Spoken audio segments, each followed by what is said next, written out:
میرے نبی نے 9 رمضان گزارے، اعتکاف کر کے دکھایا، پورا مہینہ 20 دن 10 دن، پھر ساری زندگی 10 دن کا اعتکاف فرمایا شب قدر کی تلاش میں، اور امت کو خوشخبری سنائی۔ رمضان آ رہا ہے تو میں تھوڑی سی تفصیل بتا دوں۔ میرے نبی ممبر پر آئے، کہنے لگے ماذا یستقبلکم وماذا تستقبلون، وہ کون آ رہا ہے صحابہ، وہ کون آ رہا ہے؟ پھر ہم نے کہا وہ کون آ رہا ہے؟ حضرت عمر کھڑے ہو گئے، یا رسول اللہ اوحی نزل، کیا کوئی وحی آ گئی؟ کہا نہ۔ کیا کوئی دشمن آ گیا؟ نہیں۔ تو پھر کون آ رہا ہے؟ آپ نے کہا رمضان آ رہا ہے، رمضان آ رہا ہے۔ جنت کے دروازے کھل گئے، جہنم کے دروازے بند ہو گئے، رات کی تراویح کی نماز ملی۔ آپ کا رمضان آج کل بڑا اوکھا ہوگا لیکن اجر بھی بڑا ہوگا۔ میں نے ایک دن پہلے واپسی رکھی بھی 18 گھنٹے کون ہی تھے بکھر ہوئے آپ تو پھنسے ہوئے، میں تو نہ پھنسوں، تو اس کا اجر بھی اس کے مطابق ہوگا، اجر بھی اس کے مطابق ہوگا۔ تو میرے نبی کا سارا رمضان گرمیوں میں گزرا ہے، گرمیوں میں گزرا ہے، اور آپ نے 3 دن تراویح کی نماز پڑھائی۔ پہلے کسی امت پہ تراویح نہیں آئی، ہماری امت، اس امت پہ تراویح کی نماز آئی۔ پہلی امت کا روزہ مشکل، تو ہمیں ایک آسانی ملی، قیس بن سرمہ، پہلی امت کا روزہ 24 گھنٹے، 24 گھنٹے، 24 گھنٹے۔ جب ہمارے اوپر رمضان آیا 24 گھنٹے، پہلا روزہ، دوسرا روزہ۔ قیس بن سرمہ ایک صحابی ہیں، اونٹ چرانے والے۔ اگلا روزہ کیسے شروع ہوتا تھا؟ سورج ڈوبنے کے بعد آنکھ لگ گئی، روزہ شروع ہو گیا، روزہ شروع ہو گیا۔ جب تک جاگ رہے ہو کھاتے رہو، آنکھ لگی روزہ شروع ہو گیا۔ یہ گھر آئے، کہنے لگے بیوی سے کوئی افطاری ہے؟ کہنے لگے ویلے بیٹھے ہیں، کیسے کوئی نہیں۔ پھر کہنے لگے تو اتنا تھک کے آیا ہے تو چلو میں تیرے لیے کچھ انتظام کر کے لاتی ہوں۔ اب یہ تھکے ہوئے آئے تھے، یہ لیٹے اور آنکھ لگ گئی، سورج ڈوب گیا، بیگم کو آنے میں دیر ہو گئی۔ جب وہ آئی دیکھا تو سوئے ہوئے، کہا لگتا ہے ابن سرمہ، ارے سرمہ کے بیٹے تیرا تو کم ہو گیا۔ ان کی آنکھ کھلی، کیا ہوا؟ کہ اگلا روزہ شروع ہو گیا۔ تو ظہر کی نماز میں آئے مسجد میں تو بے ہوش ہو کے گر گئے۔ تو اللہ کے نبی نے پوچھا اس کو کیا ہوا؟ کہ یا رسول اللہ یہ سحری کے بغیر روزہ شروع کر دیا۔ تو میرے نبی کا دل ایک دم مٹھی میں آیا، تو میرے اللہ نے قرآن اتارا، چل میرے حبیب آپ کو رنجیدہ نہیں دیکھ سکتا، آپ کی امت کو اجازت ہے سحری تک کھاؤ، کلوا واشربوا حتی یتبین لکم الخیط الابیض من الخیط الاسود من الفجر ثم اتموا الصیام الی اللیل۔ رات کو آسانی کر دی، کھاؤ پیو۔ پہلے جب روزہ شروع ہوا تو ہر شے حرام ہوگی، بیوی بھی حرام ہوگی، خامد بھی حرام ہوگا، ہر شے حرام ہوگی۔ ایک دو واقعات اس طرح اوپر نیچے آئے کہ میرے رب نے سارا نظام بدل لیا۔ ایک اور بدو آ گیا، یا رسول اللہ میں تو مارا گیا۔ آپ نے کہا کیا ہوا؟ کہ میں روزے کی حالت میں بیوی کے پاس چلا گیا۔ آپ نے کہا اچھا تو غلام آزاد کر۔ کہ میں غریب بندہ کہاں سے غلام آزاد کروں؟ آپ نے کہا تو پھر 60 مسکینوں کو روٹی کھلا۔ کہنے لگا میں آپ مسکین ہوں، میں کتوں روٹی کھواؤں؟ آپ نے کہا اچھا پھر 60 روزے رکھ۔ کہنے لگا ایک روزے آئے کم کیتا، 60 روزے کتوں؟ ایک روزے میں یہ چاند چڑھایا، 60 روزوں میں کیا کروں گا؟ تو آپ بڑا ہنسے۔ آپ نے کہا اچھا بیٹھ جا۔ تھوڑی دیر گزری تو ایک صحابی آئے، یا رسول اللہ یہ صدقے کی کھجوریں ہیں۔ تو آپ نے او بھائی کتنے ہیں؟ جی بیٹھا چورے آ، یہ لے جا اور مدینے کے 60 غریبوں کو دے دے۔ وہ کہنے لگا یا رسول اللہ اللہ کی قسم مدینے میں مجھ سے بڑا غریب کوئی نہیں، تسی یہ نہیں کرو، میرا جرمانہ مینوں ہی حلال کرو۔ تو آپ اتنا ہنسے کہ یہ دانت نظر آنے، یہ داڑے نظر آئے، اتنا ہنسے یہاں تک آخری دانت نظر آنے لگے۔ آپ نے کہا اچھا بھائی تیرا جرمانہ تینوں ہی حلال کیتا، پر اور کسے واسطے نہیں، صرف تیرے واسطے۔ تو یہ اوپر نیچے ایسے کام ہوئے تو میرے رب نے کرم کیا کہ چلو تمہارے لیے رات ساری حلال ہے، ہر حلال چیز حلال ہے۔ سحری کے بعد ختم۔ تو روزہ کھانے کا ٹائم تبدیل کیا، ایک نماز کا اضافہ کیا، تراوی، وہ چونکہ مشکل ہوتی ہے تو اللہ نے اجر بڑھا دیا۔ میرے نبی نے خوشخبری سنائی، میری بات دھیان سے سننا، رمضان آنے والا ہے، تراوی آنے والی، تراوی کے ہر سجدے پر 1500 نیکی، 1500 نیکی۔ یہاں کی سب سے بڑی مسجد کون سی ہے؟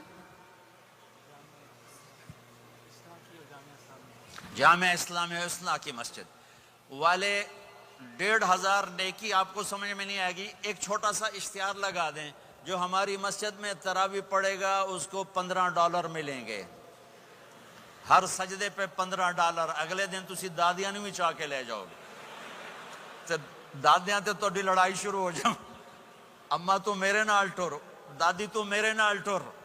میرے نبی کی خوشخبری، 1500 نیکی، 3 سیکنڈ کا سجدہ، ہر سجدے پر جنت میں سرخ یاقوت کا ایک محل جس کے 60,000 سونے چاندی کے دروازے۔ تجھے ایک گھر لے کے ساری زندگی قرضے لائی رکھ دے ہو نہیں، ایک سجدے پر، ایک سجدے پر، ایک سجدے پر جنت میں اتنا بڑا گھر کہ 60,000 سونے چاندی کے دروازے، ہر سجدے پر جنت میں ایک درخت سونے چاندی کا جس کا نیچے 100 سال گھوڑا دوڑ سکے، ایک روزہ، ایک روزہ۔ رمضان کا کبھی سوچا رمضان کا مطلب کیا ہے؟ رمضان کو رمضان کیوں کہتے ہیں؟ اللہ نے 11 مہینوں کے نام عربوں سے رکھوائے اور روزے کے مہینے کا نام خود رکھا قرآن میں، شہر رمضان الذی انزل فیہ القرآن۔ محرم، صفر، ربیع الاول، ربیع الثانی، جمادی الاولی، جمادی الثانی، رجب، شعبان، شوال، قعدہ، ذوالحج، یہ عربوں نے نام رکھا، اور رمضان پہلے سے رکھا جا چکا تھا، عربوں سے رکھوایا۔ رمضان کے لفظ اور روزے میں کیا جوڑ ہے؟ رمضان کہتے ہیں جل جانا، جل جانا، جل جانا۔ تو اس کو روزے کے ساتھ کیا مناسبت ہے کہ جب کوئی مرد عورت روزہ رکھتا ہے یا رکھتی ہے تو پچھلے 330 دن کے گناہ، آج روزہ رکھا، بھٹی تیار ہو گئی، گناہ ڈال کے جلاؤ، دوسرے دن اور گناہ جلاؤ، تیسرے دن اور گناہ، چوتھے دن اور، 30ویں دن سارے گناہوں کو اللہ تعالیٰ جلا کے، راکھ کر کے، ایمان والے مرد عورت کو پاک کر کے، صاف کر کے، آخری رات کہتا ہے جاؤ بخشے بخشائے چلے جاؤ، جاؤ بخشے بخشائے چلے جاؤ۔ تو میرا نبی تو 2 کھجور پہ روزہ رکھتے تھے۔ اور ایک بڑا خوبصورت واقعہ ہے رمضان کا، کہیں سے بکرے کی سری پکی ہوئی آ گئی تو آپ بڑے شوق سے کھا رہے تھے، اور ساتھ ارباز بن ساریہ بھی تھے، حضرت علی بھی تھے، اور حضرت مقداد بھی تھے، 3-4 آدمی سری کھا رہے تھے۔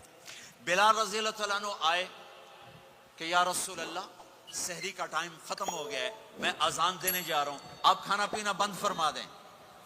اب میں کہا ٹھیک ہے، وہ باہر چلے گئے، اذان دینے لگے، پھر خیال آیا میں دیکھ لوں کہ آپ نے کھانا چھوڑا کہ نہیں چھوڑا۔ واپس آئے تو آپ کھا رہے تھے، انہوں نے کہا یا رسول اللہ واللہ لقد اصبحت، اللہ کی قسم صبح ہو گئی۔ آپ نے ہاتھ پیچھے کر لیا، کہا ارے بلال، نہیں ہوئی تھی، نہیں ہوئی تھی، تیرے قسم کھانے پر اللہ نے پہلے نکال دیا اس کو، کہ تیری قسم جھوٹی نہ پڑے۔ حضرت علی نے فرمایا اگر بلال قسم نہ اٹھاتے تو جب تک میرے نبی کھاتے رہتے، اللہ صبح کو پیچھے ہٹاتے جاتے، ہٹاتے جاتے۔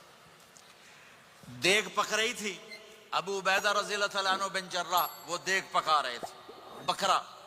آپ نے کہا ابو عبید، یہ مجھے بکرے کی دستی پکڑانا، اگلے بازو، آپ کو اگلے بازو کا گوشت پسند تھا، گردن کا گوشت پسند تھا، یہ کمر کے پٹھ کا گوشت آپ کو پسند تھا، دودھ پسند تھا، برنی کھجور پسند تھی، عجوا کھجور پسند تھی، تازہ روٹی پسند تھی۔ آپ یا تازہ کھاتے تھے یا فاقہ، توڑی طرح نہیں 8 دن دے پکا کے فریڈاں ٹھوک دے ہو تو کٹ کٹ کے گرم کیتی رکھو تو کھاتی رکھو، یا آپ تازہ کھاتے تھے یا فاقہ فرماتے تھے۔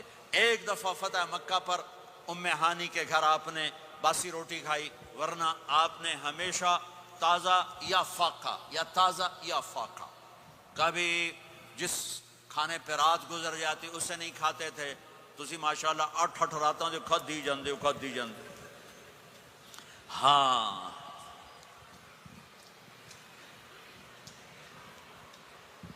تو کہنے لگے عبید یہ دستی پکڑانا. تو انہوں نے ایسے بکرے کا بازو نکال کے پورا آپ نے یوں پکڑا, نوچ کے پھینکا.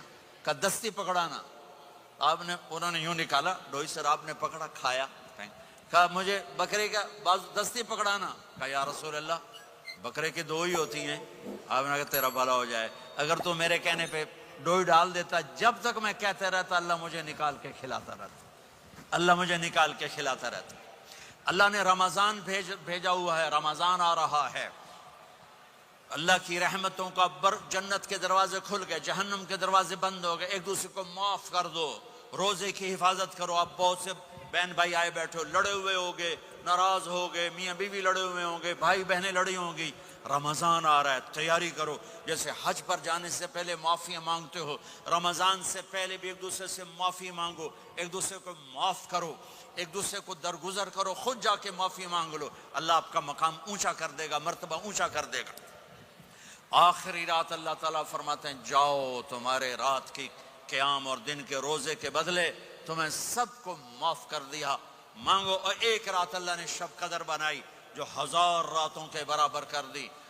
وہ آج آپ کی تو راتیں بڑی چھوٹی ہیں, 5 راتیں جاگ لو, 3 گھنٹے دی بھی نہیں رات ہوں. تو 5 راتیں جاگ لو, 21, 23, 25, 27, 29, ان میں سے ایک رات ضرور شب قدر ہوگی. ایک رات کا جاگنا 80 سال کی عبادت سے بڑھیا ہو جائے گا. صرف ایک رات کا جاگنا, ایک رات کا جاگنا. ایک شرط ہے, دل میں بغض نہ ہو, نفرت نہ ہو, حقارت نہ ہو, کسی مسلمان کو حقیر نہ جانو, بلکہ کسی انسان کو حقیر نہ جانو, تو آپ کی بندگی اللہ کی بارگاہ میں پہنچ کر آپ کے مقام کو اونچا کر دیں گی. تو عبادات میں ایک نماز ہے, پھر ایک روزہ ہے, پھر زکوٰۃ اور حج مالدار لوگوں کا فریضہ ہے, غریبوں کا نہیں ہے, متوسط طبقے کا نہیں ہے. تو عبادات کا جو نصاب ہے بڑا مختصر ہے. 5 نمازوں پہ کتنا وقت لگتا ہے, روزے سال کے بعد آتے ہیں, گنجائش ہے, بیمار ہو بعد میں رکھ لو, مریض ہو بعد میں رکھ لو, زکوٰۃ سارے سال میں کسی وقت دے دو, حج زندگی میں کب کسی وقت کر لو. یہ ایک چھوٹا سا نصاب ہے.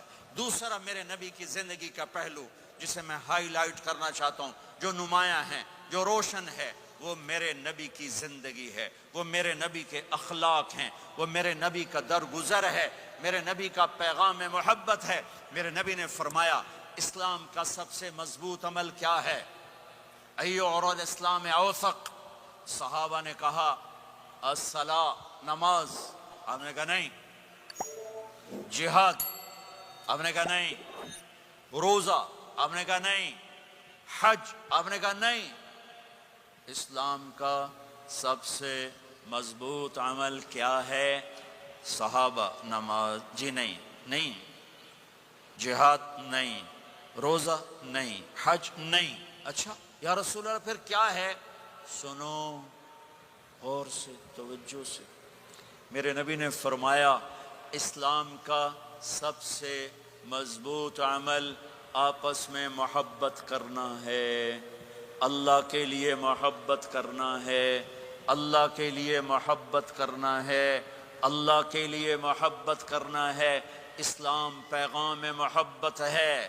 میرے نبی کی زندگی محبت کی پوری تصویر ہے. کسی سے نفرت نہیں, بغض اللہ کے لیے, محبت اللہ کے لیے. یہ اسلام کا سب سے مضبوط عمل ہے. میرے بھائیوں, میری بہنوں, اب دور دراز جگہ میں ہو, اب آپ یہیں کے, جن کے پاس پاسپورٹ ہیں وہ یہیں کے شہری ہیں. یہ آپ کا دیس ہے, یہ آپ کا وطن ہے, اسے محبت سے بھرو. پاکستان کی نفرتیں یہاں نہ زندہ کرو, ہندوستان کی نفرتیں, بنگال کی نفرتیں یہاں مت زندہ کرو. آپس میں امت بن کے رہو, مذہب کے نام پہ مت لڑو.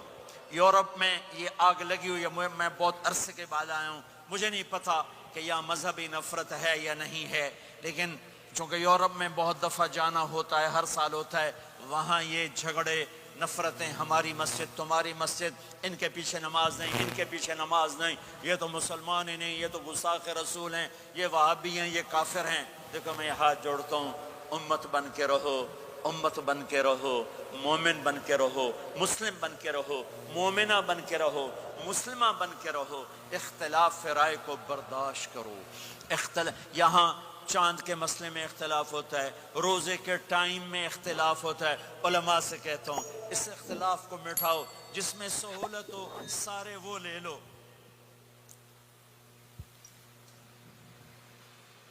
امت میں تفریق نہ پیدا کرو۔ یہ علماء کے سامنے ہاتھ جوڑتا ہوں، جس میں امت کو زیادہ سہولت ہو، ما خیر بین امرین الا اختار ایسرہما، دو کام جب میرے نبی کے سامنے ہوتے تھے، جو مشکل ہوتا تھا چھوڑ دیتے تھے، جو آسان ہوتا تھا لے لیتے تھے۔ تو میرے بھائی بہنوں، یہ مذہب کی نفرت پاکستان میں، بنگلہ دیش میں اور انڈیا میں آگ لگی ہوئی ہے۔ امت بن کے رہو، امت بن کے رہو۔ اگر آپ اور میرا مسائل میں اختلاف ہے تو یہ ہماری محبت کو نہ ختم کرے، ہمارے تعلق کو نہ ختم کرے، ہماری نفرتیں نہ پیدا ہوں۔ اختلاف رائے شروع سے تھا، آج بھی ہے، آئندہ بھی رہے گا، لیکن اللہ کے واسطے، اللہ کے واسطے، اللہ کے واسطے اس کو محبت میں بدلو، اس سے محبت میں بدلو، اس سے محبت میں بدلو۔ اختلاف رائے کو برداشت کرو، مذہب کے نام کی نفرت کو ہوا نہ دو، ہوا نہ دو، اس کو ٹھنڈا کرو، اس پر پانی ڈالو، اسے بھڑکاؤ نہیں، اس پر پانی ڈالو۔ میرے نبی نے عبداللہ بن ابی سے نباہ کر کے دکھا دیا، جو منافقوں کا سردار، باقی منافقوں کا تو کسی کو پتہ نہیں تھا سوائے میرے نبی کے، عبداللہ بن ابی کا منافق ہونا سب کو معلوم تھا، یہ منافق ہے، اور آپ کے پیچھے نمازیں پڑھتا رہا، آپ نے اس کے اپنے ساتھ رکھا۔ ایک دن آپ پانی پی رہے تھے، عبداللہ بن ابی کے بیٹے عبداللہ پکے صحابی تھے، کہنے لگے یا رسول اللہ تھوڑا پانی تو بچا دیں۔ آپ نے کہا کیا کرو گے؟ کہا اپنے باپ کو پلاتا ہوں شاید ایمان مل جائے۔ آپ نے پکڑا دیا، گھر آیا، کہا ابا یہ پانی پی لے۔ کہنے لگے یہ کیا ہے؟ کہا یہ میرے نبی کا بچا ہوا پانی ہے، پی لے شاید تجھے ایمان مل جائے۔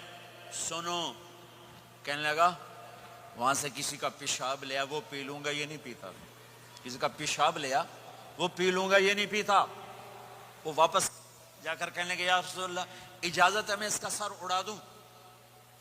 آپ نے کہا نہیں، تیرا باپ ہے، یہ کام نہیں کرنا، میں نہیں چاہتا کہ لوگ کہیں محمد اپنے ساتھیوں کو قتل کرتا ہے۔ اور جب وہ مرا کم وقت ان کے بیٹے آئے، یا رسول اللہ میرے باپ کو جنازہ پڑھائیں گے؟ آپ نے کہا پڑھاؤں گا۔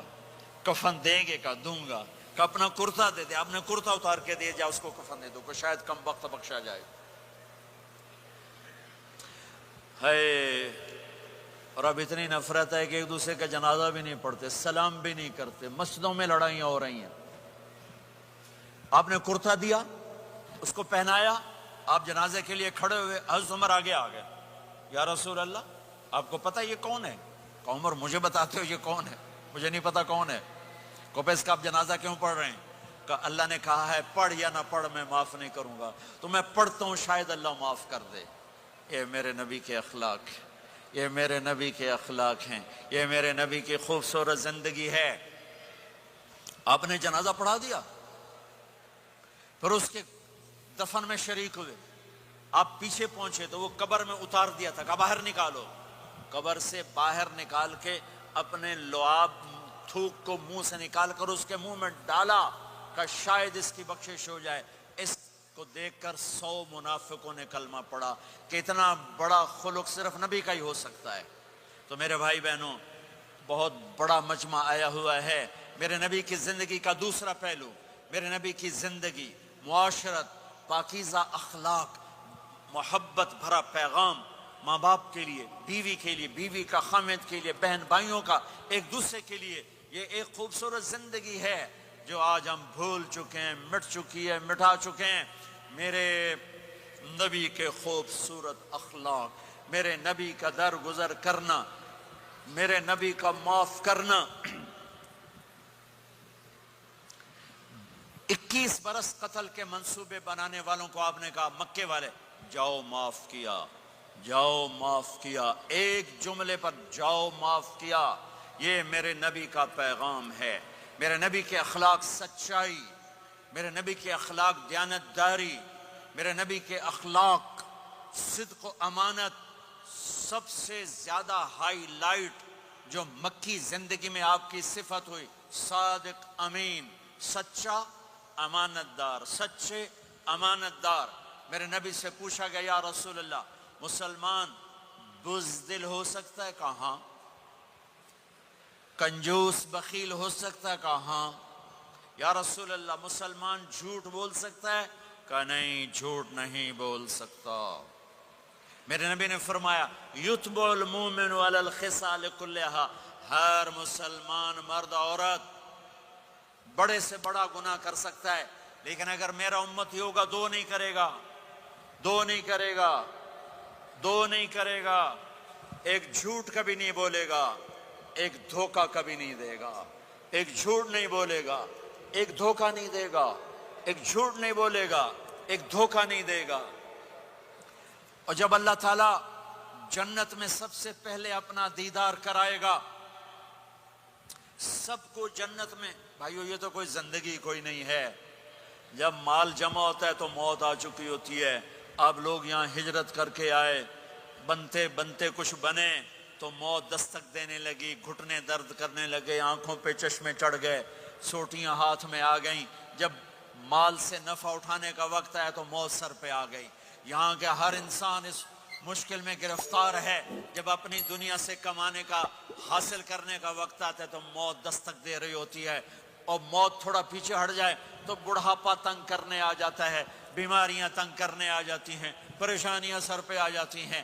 موت کے بعد اگر اللہ راضی ہو گیا تو جنت کی زندگی شروع ہونے والی ہے، جنت کی زندگی شروع ہونے والی ہے، جس میں اللہ تعالیٰ سب سے پہلا جو ویلکم کرے گا جنت والوں کو، وہ یہ نہیں کہے گا میرے ایمان والے آ گئے، تہجد والے آ گئے، نمازی آ گئے۔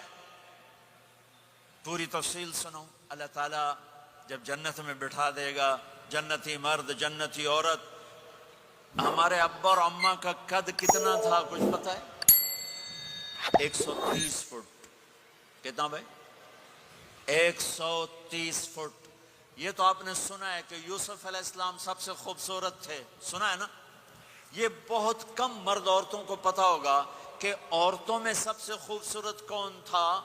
وہ حضرت حوا، حضرت حوا، حضرت حوا۔ 130 فٹ کی اماں تھی، 130 فٹ کے ابا تھے۔ پھر ٹائم کے ساتھ گزرتے گزرتے ہم چھوٹے ہوتے ہوتے ہوتے ہوتے ہوتے ہوتے یہاں تک آ گئے، آگے چل کے اور نیچے ہو جائیں گے۔ جنت میں یہ قد واپس اللہ دے دے گا۔ جو ہمارے ملک کا کلچر جنہیں یاد ہے انہیں یاد ہوگا، ایک قوم ہوتی ہے مراسی، پتہ ہے نا؟ مراسی سنا؟ بڑی نازک قوم ہوتی، صرف زبان کی روٹی کھاتے ہیں، کم کم کو نہیں کر دے۔ تو زمیندار نے مراسی کے ذمہ لگا یہ میرا گھوڑا ہے، اس کی مالش کر۔ وہ گھوڑے کی مالش مشکل کام ہے، وہ شروع ہو گیا۔ جب زمیندار گھر گیا وہ سو گیا، وہ سویا تو چور گھوڑا کھول کے لے گئے۔ جب صبح اس کی آنکھ کھلی تو گھوڑا غائب تھا، تو اس نے کہا ابھی مارے گئے، آج میری خیر نہیں۔ وہ گھر گیا، خرگوش لا کے باندھ کے مالش شروع کر دی۔ جب تھوڑی دیر بعد زمیندار باہر نکلا، اس نے کہا میرا گھوڑا کی دیکھے جی آئے کھلوتا ہے۔ اس نے کہا تیرا ستیہ ناس ہوئے، گھوڑا ہے وہ تو خرگوش ہے، صحیح گھوڑا ہے، ساری رات مالش کی تھی تو گھس گھس گھس گھس گھس گھس گھس اے آ کھلوتے۔ ہمارے اماں ابا تھے 130 فٹ، پیسج آف ٹائم، گھستے گھستے گھستے یہ ہمارے قد آ گئے۔ جنت میں پھر اللہ واپس کرے گا 130 فٹ۔ ایک عرب نوجوان کہنے لگا اتنے قد کی کیا ضرورت ہے، ہمیں اتنا ہی کافی ہے۔ میں نے کہا تو یہ پتہ ہے جنت کی کھجور کتنی لمبی ہے؟ کھجور درخت نہیں، پھل دانا کا نہیں۔ میں نے کہا جنت کی کھجور 25 فٹ لمبی ہے، دانا 25 فٹ کا ایک دانا ہے۔ وَتَمْرَتُهَا 12 ذِرَاعًا، تو ہے 5 فٹ، تو کھجور کے نیچے سے گزرا، اوپر سے ایک دانہ تیرے سر کے اوپر گرا، تو وچے ہی مر جاؤنا۔ پھر مسورات سے معذرت کے ساتھ، جنت کی حور کا قد ہے 130 فٹ اور تو گیا 5 فٹ، وہ تو تجھے جیب میں ہی ڈال لے گی. پھر پوچھے میرا ہسبینڈ کدھر گیا ہے؟ اور وہ جو لباس پہنتی ہے، لباس وہ 3 میل کے ریڈیس میں گھومتا ہے. 3 مائل کے ریڈیس میں اس کا لباس گھومتا ہے. کسی ایک بو جج پا کے انہیں بھول جاؤنی کہ ہسبینڈ گیا کی دے. لہٰذا تمہیں بھی 130 فٹ کرے گا، ان کو بھی 130 فٹ کرے گا. اور وہ جنت کی لڑکیاں تو پہلے 130 فٹ ہیں. ام سلمہ نے پوچھا یا رسول اللہ، جنت کی عورت کا درجہ بڑا ہے یا ایمان والی عورت کا؟ آپ نے کہا ایمان والی عورت کا. کہ وہ کیوں؟ کہا بصلاتہن وصیامہن وعبادتہن. جنت کی عورت نماز نہیں پڑھتی، ایمان والی عورت نماز پڑھتی ہے. جنت کی عورت روزہ نہیں رکھتی، ایمان والی عورت روزہ رکھتی ہے. جنت کی عورت عبادت نہیں کرتی، ایمان والی عورت عبادت کرتی ہے. اس کے بدلے میں اللہ تعالیٰ ان کو جنت کی عورتوں سے عالی مقام نصیب فرمائے گا. اور ایمان والی عورت جنت کی عورت سے 70,000 گنا زیادہ خوبصورت ہو جائے گی. 70,000 گنا زیادہ خوبصورت. اور جنت میں ایک مقابلہ ہوگا. ایمان والی عورتیں، جنت کی عورتیں کٹھی. جنت کی عورتیں کہیں گی زندہ رہیں موت نہ آئی، جوان رہیں بڑھاپا نہ آیا، ہمیشہ راضی رہیں ناراض نہ ہوئی، ہمیشہ ساتھ دیا چھوڑا نہیں. اور دنیا کی عورت میں یہ ساری باتیں ہیں، موت بھی آئی، بڑھاپا بھی آیا، لڑائیاں بھی ہوئیں، جھگڑے بھی ہوئے، جدائی بھی ہوئی. نیک سے نیک عورت. 89 کا حج تھا تو ہم بارڈر پہ بیٹھے تھے مینا کے مزدلفہ کے ساتھ. بھئی فجر کی نماز پڑھیں گے اور نکل جائیں گے. تو ایک بڈھا بڈھی نیک ہی تھے جو حج کے لیے چلتے چلتے آ کے ہمارے پاس بیٹھ گئے. تھے ہمارے علاقے کے، ہماری زبان تھی. یہاں نہ بیٹھو، پیچھے کو بیٹھو. تھوڑی دیر گزری تو بڈھا کہنے لگا اٹھی ٹوری ہے، سائے سفر پہ آئے. وہ کہنے لگی میں تھک پئیاں، میرے کو نہیں ٹوریا جاندہ. تو بڈھا کہنے لگا اگا شیطان بھی چوٹنا ہے، اس شیطان کو بھی مارنا ہے، کام ڈھیر سارا چلیے. وہ کہنے لگے میں تھکی ہوں، میں کوئی نہیں جانتی. دونوں کی لڑائی شروع ہو گئی. مزدلفہ میں لڑائی شروع ہو گئی. بڈھا کہنے لگا اتھے پیکے کوئی نہیں جتھے رستے لگی جیسے ہیں، اگا ہی ٹرنا ہے. اب پتہ نہیں سمجھ میں آیا کہ نہیں، بات بڑی مزدار ہے. وہ کہنے لگا ادھر ماں باپ کوئی نہیں، ناراض ہو کے چلی جائے گی، چل اگا ٹرنا ہے. تو یہ دنیا کی عورت میں تو لڑائی بھی ہے، جھگڑا بھی ہے. آپ نے کہا عائشہ جب تو ناراض ہوتی ہے نا مجھے پتہ چل جاتا ہے. حضرت عائشہ نے کہا وہ کیسے؟ کہ جب تو ناراض ہوتی ہے نا میرے اوپر تو قسم اٹھاتے ہوئے کہتی مجھے ابراہیم کے رب کی قسم، اور جب تو خوش ہوتی ہے تو کہتی ہے محمد کے رب کی قسم. تو یہ تو سب سے پاکیزہ گھروں میں بھی یہ ہو رہا ہے، اونچ نیچ ہو رہی، کھٹپٹ ہو رہی ہے، کھٹپٹ ہو رہی. تب ایمان والی عورتیں کیا جواب دیں گی؟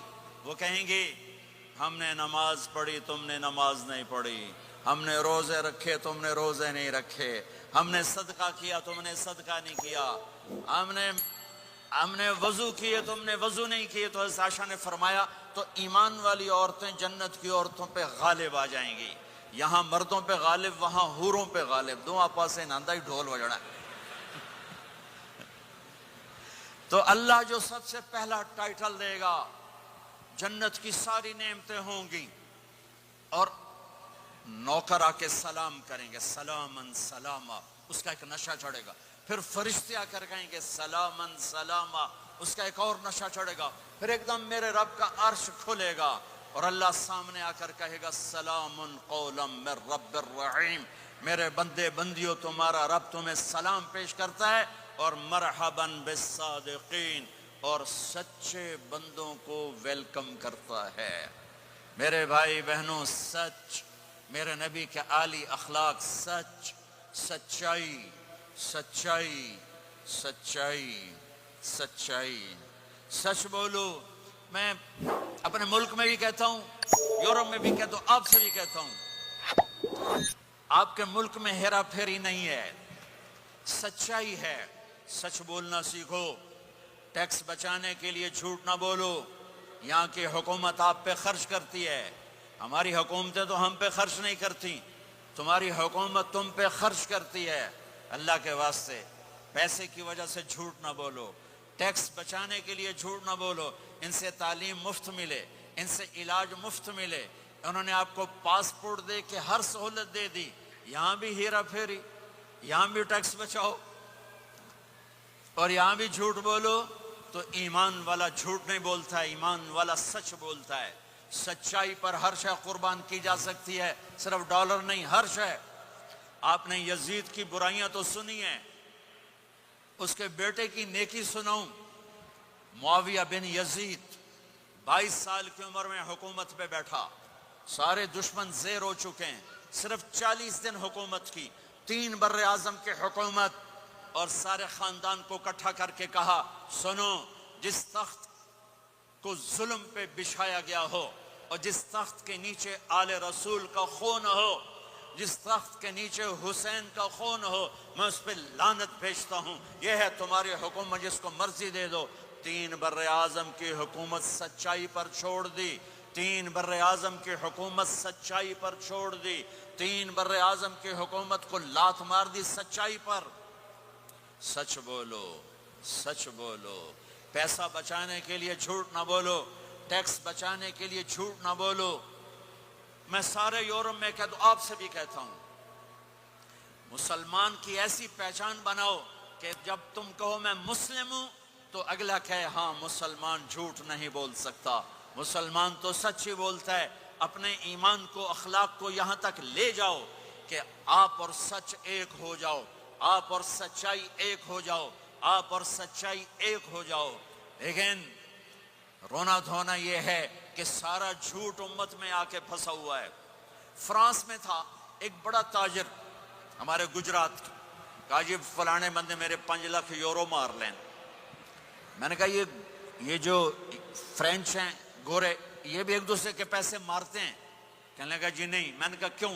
کہ وہ سارا لکھت پڑھت ہوتی ہے، کمپیوٹر ہوتا ہے، مار نہیں سکتے۔ میں نے کہا پھر تم کیوں نہیں لکھت پڑھت کرتے؟ کہا جی پھر ٹیکس دینا پڑتا ہے۔ میں کہا 5 لاکھ دا ٹیکس لگا گیا ہے، اس سے اچھا نہیں تھا تو 2 لاکھ ٹیکس دے لیتا اور تیرا ضمیر بھی زندہ ہوتا اور تو سکھ کی نیند سوتا۔ میرے بھائیوں میں آپ سب سے کہتا ہوں، اپنی اولادوں کے لیے سچائی چھوڑ کے جاؤ، سچائی چھوڑ کے جاؤ، سچائی چھوڑ کے جاؤ۔ سچ ہماری پہچان ہے، سچ ہماری پہچان ہے، سچ ہماری پہچان ہے۔ نیت کرتے ہو؟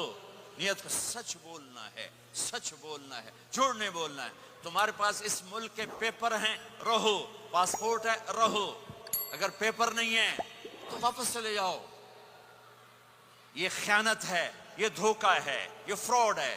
اور یہاں کی بچیوں کے ساتھ دھوکہ نہ کرو۔ پیپر بنانے کے لیے شادیاں کی، پیپر بنانے کے لیے شادیاں۔ مسلمان دھوکے باز نہیں ہوتا۔ میرا رب ہر جگہ موجود ہے، خزانے ہر جگہ موجود ہیں۔ اللہ کے واسطے نہ اسلام کو بدنام کرو، نہ میرے نبی کو بدنام کرو۔ ہائے ہائے، ایک واقعہ یاد آ گیا۔ جب انگریز کی حکومت تھی ہندوستان پر تو دہلی میں ایک جیب کترا تھا، اس کے وہ چیلے تھے، جیب کاٹتے تھے۔ ایک جیب کترا شام کو 2 روپے لے کر آیا۔ اس نے اس کو ڈانٹا کہ آج صرف 2 روپے، آج صرف 2 روپے۔ کہنے لگا استاد جی آج بڑا موٹا مال قابو کیا تھا، ایک انگریز کی جیب کاٹی تھی، بڑے پیسے تھے۔ 4 قدم چلا تو مجھے خیال آیا اگر قیامت کے دن عیسیٰ علیہ السلام نے میرے نبی کو تانا دے دیا، گلا دے دیا کہ آپ کے امتی نے میرے امتی کی جیب کاٹی تھی، تو میں تو منہ دکھانے کا نہیں رہوں گا۔ تو میں نے اس کو جا کے پیسے واپس کر دیے، بٹوا واپس کر دیا، 2 روپے اپنے دے کپ کے لے اندر۔ تو اس کے استاد نے اس کو 10 روپے انعام دیا کہ یہ تیرا آج کا انعام ہے۔ میرے بھائیوں، کہیں عیسیٰ علیہ السلام یہ نہ کہہ دیں ہمارے نبی کو کہ آپ کے امتی نے میری امت کی بچی کو دھوکہ دیا اور فراڈ کیا اور اس کی زندگی کو خراب کیا۔ اللہ کے واسطے میرے رب کی خدائی ہر جگہ ہے، میرے رب کی شہنشاہی ہر جگہ ہے۔ تمہارے پاس پیپر ہیں، ضرور رہو، بن رہے ہیں ضرور رہو، فراڈ نہ کرو، جعلی کام نہ کرو، جعلی کام نہ کرو، عزت کے ساتھ واپس جاؤ۔ پیپر ہے تو پھر یہ تمہارا ملک ہے، پاسپورٹ ہے یہ تمہارا ملک ہے، یہاں خرچ کرو۔ صرف مسجدوں پر فکر نہ کرو، اب 6 سکول بناؤ، اپنی یونیورسٹیز بناؤ، اپنے کالجز بناؤ، اپنے بچوں کو، تمہارے بچے یہاں کے ہیں، اپنے ملکوں میں جائیدادیں بنانا چھوڑ دو جن کے پاس پاسپورٹ ہے، ورنہ کچھ پیسہ لگے گا جائیداد بنانے پر اور کچھ پیسہ لگے گا پھر اس کو چھڑوانے پر، تمہارے رشتہ دار ہی قبضہ کر لیں گے۔ اور میرے مامے دا پتر ہے انگلستان، چنگا پیسے والا ہے، وہ ادھے پیسے وہ لگ جاندے جائیداد بناون تے باقی ادھے لگ جاندے انہوں واپس لمن تے، وہ ویلے دا ویلا، پلاٹ لیا اور انہیں قبضہ، وکیل بک جاتا ہے، جج بک جاتا ہے، کاغذ بن جاتے ہیں۔ آپ کتنے امن کے دیس میں ہو، کوئی جھوٹا پرچہ نہیں، آپ کو یہ خوف نہیں ہے کہ میرا گھر پہ قبضہ ہو جائے گا، میرے پلاٹ پہ قبضہ ہو جائے گا، یا میری بیٹی کی عزت پہ کوئی ہاتھ ڈال دے گا، یا میرے بچے کو کوئی اغوا کر کے لے جائے گا، یا میرے اوپر کوئی فراڈ کا کیس بنا دے گا۔